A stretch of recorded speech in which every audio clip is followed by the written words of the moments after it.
It's the movie that everyone has asked for. No one asked for this. It's an origin story for one of G.I. Joe's biggest action heroes while introducing some great G.I. Joe characters. That nobody remembers. And we'll talk about improving your character. Not possible. This should be a fun one.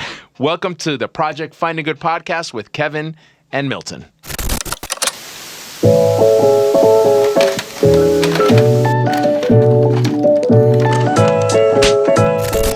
All right, Kevin, we are back, and it's going to be a great episode of the Find a Good podcast because we're talking G.I. Joe Snake Eyes, the origin story. Why are you not excited about this?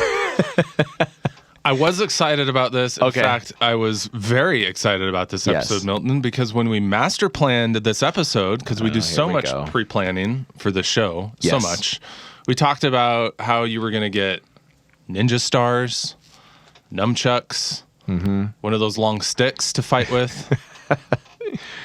I don't see ninja stars. I'm not seeing any nunchuck. I don't see anything, Milton. You brought no props for this episode, and now my expectations are like... Listen, we're having supply chain issues. Things from China are not coming in as fast as they usually do. It's racist. Well, listen, I did find a website. It was karatemart.com. I know. We shopped this website for a long time, Milton. And, it was money. It was time. I let you down. I'm sorry. I let you down. Forgive me. All right. We still have an episode to do. There's still good stuff to talk about. So let's just try to get past it, Kevin, and let's talk about Snake Eyes. I just wanted to throw a ninja star at your face. You've always wanted to be a ninja. This is not hard. Yes, I always wanted to be a ninja. Who did not want to be a ninja growing up? Oh, man. Dude, me growing up, I was a Bruce Lee fan. Still today, love martial arts movies. I've seen the Bruce Lee movies over and over several times. When I was a kid, I would buy martial arts magazines because that was really the only way you could buy martial arts stuff. You would go to the back of the magazine, you'd find the different places, you'd call, you'd make your order. I owned stars back in the days. I would throw them, chuck them with my brother. That must have been fun. Oh, it was a lot of fun. Yeah, to hold like a star in your hand and be able to throw it. I own nunchucks. I know a little bit of how to do it. So I've hurt myself. Butterfly knives. I've sliced myself a couple of times. Oh my gosh. Yeah, it was fun. My parents never let me have any lethal weapons. So I had to make it all up. I didn't have like a big giant stick. I don't even know what they're called. But I had a PVC pipe. That'll work. I twirled that around in the backyard. That'll hurt. And I did some damage with the PVC pipe. We're probably a little too old to be playing with these kinds of toys now. I could just see, a really debilitating 6-week injury from us trying to be like semi-ninjas in the backyard. Like Ace Ventura when he sticks the knife and he's like, Oh, that is a great scene. It'd be that with Chinese stars. So Karate Mart. KarateMart.com. Yeah. You could get your ninja stuff. Ninjas Are Us online. That's awesome. Now, were you a G.I. Joe kind of kid growing up? Was it past your time, or I don't remember? We're close enough. G.I. Joes were huge, yeah. Okay, yeah. But, and I watched the cartoons, but I wasn't into it as much. Like, this movie made no sense to me. I was like, who's this character, and is this guy bad or good? I don't remember. The only time I used G.I. Joes were when I was drowning them in my mom's flower garden. Oh my goodness. And then melting them under a magnifying glass. Do I have to be worried right now? Because this sounds like pre-serial killer activities right now. No, what is going on They here? were all bad guys. My Transformers were the good guys. Oh, so it was Transformers versus G.I. Joe. Absolutely, yes. And the Transformers won every time. I would think so. Wow, that's a crossover movie I never thought of. Hasbro needs to get on that. I believe they own both. Maybe not, I don't know. Well, I believe those cartoons played back-to-back on TV. Yeah? I think it was G.I. Joe and then Transformers or vice versa. No, but my backyard was, full-length garden, front, corner to corner. We had a huge backyard. And my mom always got so upset with me because I would dig rivers throughout the entire backyard and ditches and waterfalls, and then all my G.I. Joe guys would die and they would drown in the river because that's how they died. Could you do that now? Like, would Renee be mad at you if you like dug now trenches and played with 43-year-old adult? I always regress 1 year in my age. I don't know why. Like, I'm not that old yet. I mean, she would probably get me a counselor. Yeah, don't you think? I wouldn't wait for the G.I. Joes to get the counselor. I'd do it right away. There's enough evidence that you need counseling right now. I was doing it with my son. Come on. I mean, I'm just well, that's true. That's true. Now, I was a big G.I. Joe collector, actually. Okay. I was there at the ground floor of G.I. Joe, had all... Well, I wouldn't say all, but I had lots of the characters. I had the F-16, the wings flipped out. I had the helicopter. I had buddies so we would bring our G.I. Joe collections together and play together. When the Kung Fu Grip, the G.I. Joe... What is that? You don't even know about this, do you? No. The G.I. Joe Kung Fu Grip. Okay, so back in the days, the action figures... They could only bend 90 degrees like this, up and down, at the elbow, right? Well, they added the ability for the Kung Fu Grip, which meant you could go this way too. Oh, wow. Game changer. Oh, big time, man. You do not understand. Junior high kids everywhere were losing their minds. I remember G.I. Joe. I remember there being a little like flip on the back of some of my action figures, and that would actually move their arm. Nice, like a karate chop. Is that what you're talking about? No. Okay. It was just the ability. You could just do more positions. Right. You could just do more. So it was awesome. What I'm a little upset about, and it still bothers me till today. So I go to college, right? I have my whole G.I. Joe collection. I come back, I don't know. Wait a minute. Stop. Yeah. You had your G.I. Joe collection with you at college? No. Let me finish the story, Kevin. Okay, stop interrupting. All right. No, okay. I had to clarify. My G.I. Joe collection's at home. I go to college, okay? And I come back, I don't know, 2 years later, and my mom has given away my whole G.I. Joe collection. The whole thing. I mean, she sold it for like $1,000. I don't know. I don't think so. I think she just gave it away to some kid that I hope I never meet because I'm not going to like this kid. You have my G.I. Joe collection. No. Wow. I was hurt. Devastated. Yes, that's the right word. Devastated. Yeah. Mom, why did you do that? I had that happen to my He-Man collection. Ooh, you had He-Man. I had He-Man, and my sister had She-Ra. Yeah. Yep. Okay. And she's still kind of a little... triggered as an adult because my He-Man would destroy 4 years old. I'm 4 years older than her. My He-Man would just destroy her Princess of She-Ra castle. Yeah. Oh, of course. It has to. So, I was in it for the fights and she was in it for like the beautiful hair. It's kind of misogynistic in a way. You should think that one through. I really should. Yeah. I'll deal with it in counseling. There's a new Masters of the Universe show on Netflix. I have seen that. Yeah, I haven't seen it yet. I've seen that it exists. Yeah, maybe we do an episode on that. I don't know. All right, go back to our childhood. So this movie comes out. I don't know who anybody is. Is Snake Eyes good or bad? Who's this lady? Who are all these white shadow people? So for me, I just enjoyed it for what it was, which was a B- B rate action movie with a lot of ninja stuff. Right. And we love ninja stuff. I shouldn't say every, but lots of little boys wanted to be ninjas. How many Halloweens did you dress up as a ninja, right? So that part is cool. I love martial arts, so that part was cool, fighting on the trucks and, all that kind of stuff. Yeah. Enjoyed that. Yeah. Enjoyed that. But as far as the story, yeah, you're right. It wasn't like super compelling or anything, but it was fun. Yeah. That was.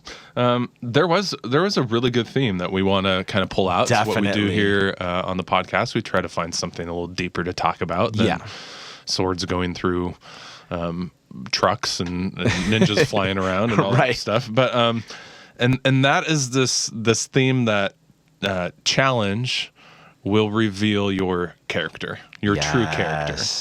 So in the movie, Snake Eyes is kind of playing both sides. He is. He's got his feet in a lot of different tangles, and so he's trying to get out of that. And the good guys are challenging him on if he really is good. So they throw him in this pit, and these giant snakes come out. Yeah. And this is the moment where his character is going to either shine and he's going to survive, or it's not going to shine and he's going to become snake food. Yeah.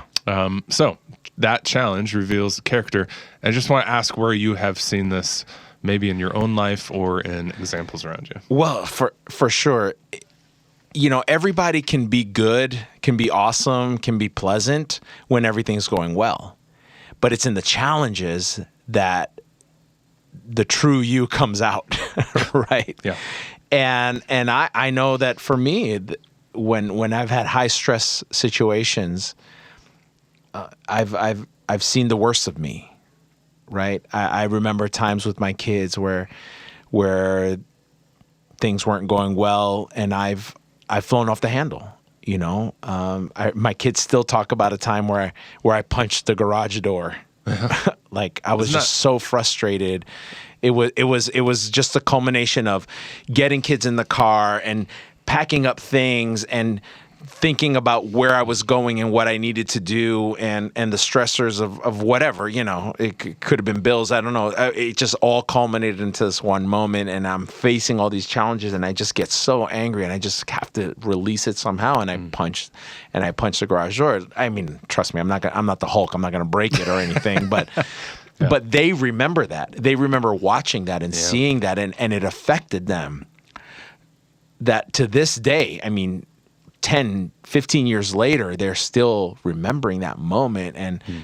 And is this who my dad is, right? Is he this guy who gets angry? And I praise the Lord that through a lot of reflection, a lot of introspection, a lot of character development and personal growth, I don't have those moments anymore. But in that moment, I revealed a part of me that maybe I had been hiding for a long time. So I see it in myself, and I see it in other people too. Yeah. I hate how our kids remember the worst. But I mean, that's what we all do. We all remember the worst moments. I think that means we have to be very cautious of those and then correct them when we have them. Yeah. I remember just a couple months ago, I was playing a tennis tournament. Okay. And you and I share tennis. We love the sport. My family really has not seen me play tennis a lot. I enjoy it, but I've always dealt with, I have always failed at the mental part of tennis. I always get way too frustrated. And then, I wear that externally. I remember in high school, I was on the varsity tennis team, and I was known as the kid who threw his racket.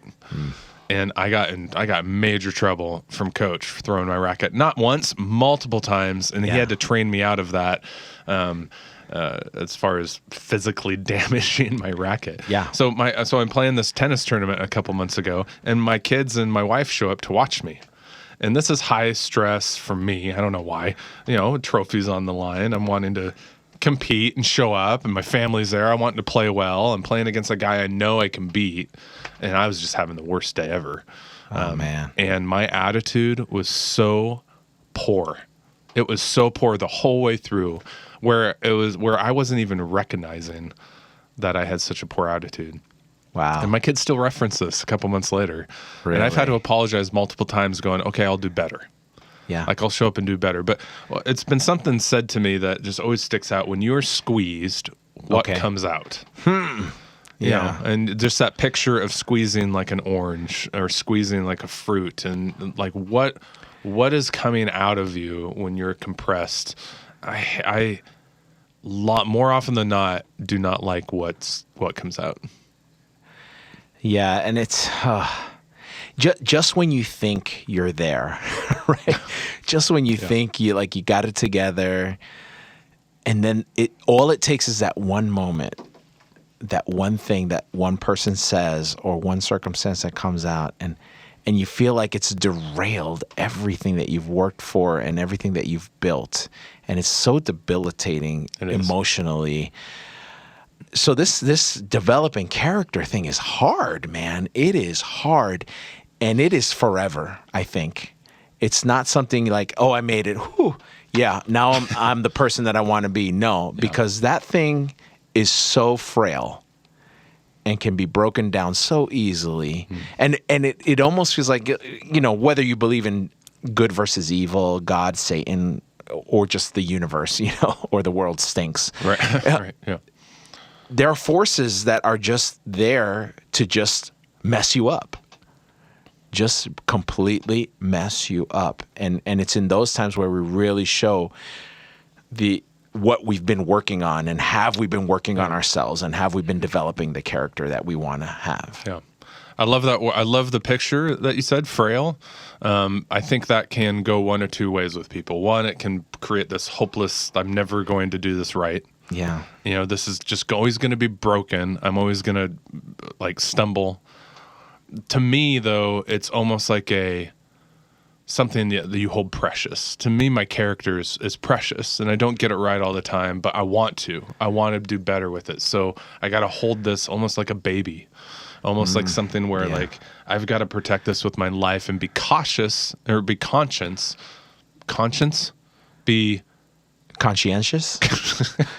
Yep, I almost got there twice. Cognizant. To be aware. We'll use simpler words. Good one. Less syllables. To be aware that I can drop this at any moment, and this is fragile. Yeah. And so let's talk a little bit about things that we can do to do that and to build our character. Yeah, I think of Snake Eyes, right? He was going through these trials to show if he was worthy, if his character was right. And in the end, I think, and you have the other guy too, the guy who brought him into the trials, Storm Shadow, right? Yes, yeah. He became Storm Shadow later. Yeah. So the problem, Snake Eyes becomes good, Storm Shadow becomes bad, right? They went in opposite directions.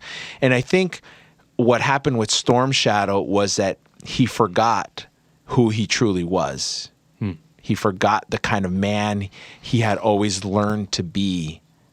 So we have to always remember who we are. We have to remember that we are, you and I, we're men of faith. We're like, we stand up to certain principles, stand up for certain principles. We believe in something. And when we forget what we believe in and who we are, that's when our character can tend to go in the opposite direction of where we want it to go. So remembering who you are, remember the legacy that you've come from, the people that have fed into you and have taught you the good things of character and morality.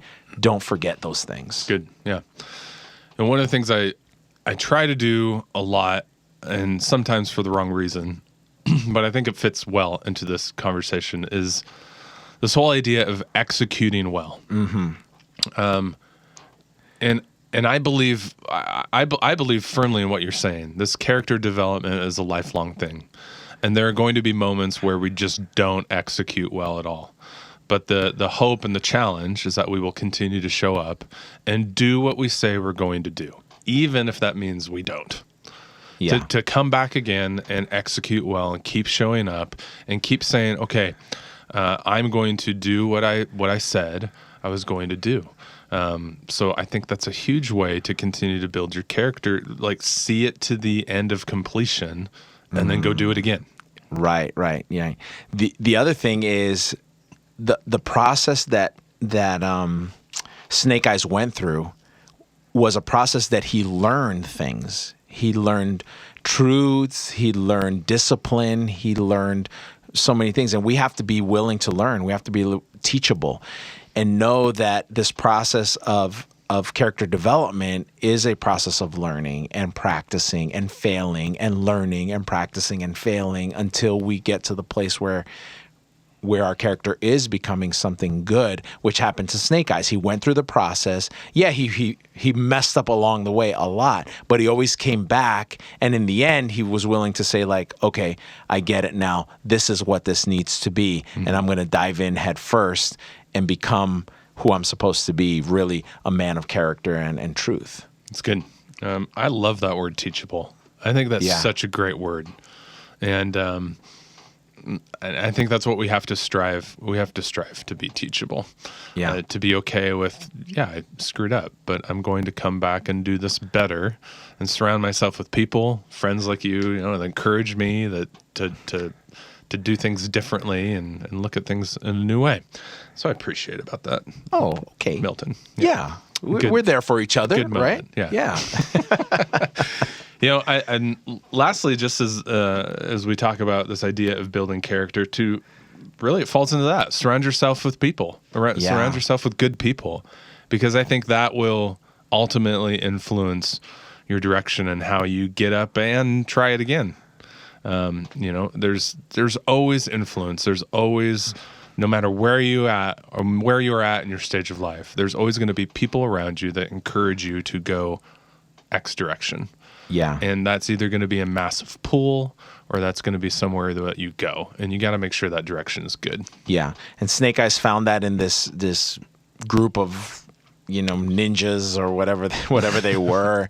Yeah. And finally, when he accepted being a part of the group, is where he was ultimately able to live as the man he was supposed to be. And I have a version of that in my life, and it's my church.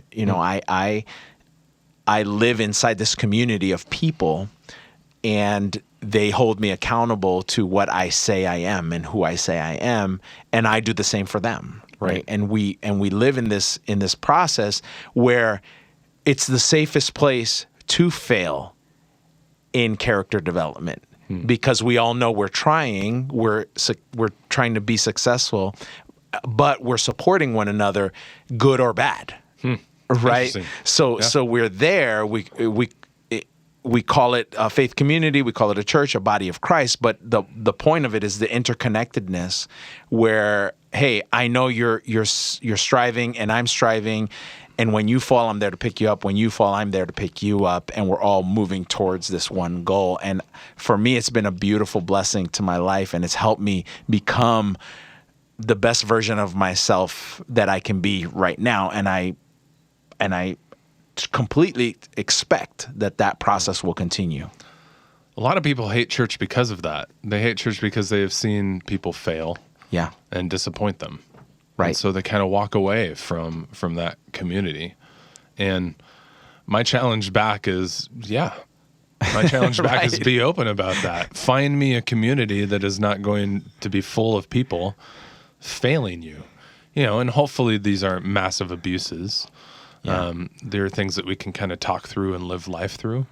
But that's the most beautiful community you can find, in church, outside of church, wherever. People who are honest about their failures, or are wanting to be better, and encourage you to do the same.